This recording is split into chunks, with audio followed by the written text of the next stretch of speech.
ભાવનગર જિલ્લાના મહુવા બાયપાસ ઉમિયાવદર ગામ નજીક બે બાઇક સામે અથડાતા મહુવા તાલુકાના વાઘનગર ગામના યુવાનનું મોત નીપજ્યું। ભાવનગર જિલ્લાના મહુવા બાયપાસ ઉમિયાવદર નજીક બે બાઇક સામે અથડાતા મહુવા તાલુકાના વાઘનગર ગામના યુવાન બાઇક લઈને પેંડાની ફેરી કરવા નીકળ્યા હતા। તે દરમિયાન ઉમિયાવદર ગામ પાસે પહોંચતા અન્ય બાઇક સાથે અથડાતા બંને બાઇક સામે અથડાતા ધડાકાભેર અકસ્માત સર્જાયો હતો। યુવકને ગંભીર ઈજા પહોંચતા તાત્કાલિક સારવાર અર્થે મહુવાની હનુમંત હોસ્પિટલમાં મોકલ્યો હતો।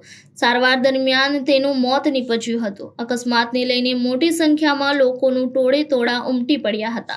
જીવલેણ અકસ્માત સર્જી બાઇકનો ચાલક ફરાર બન્યાની જાણ મળતી હતી।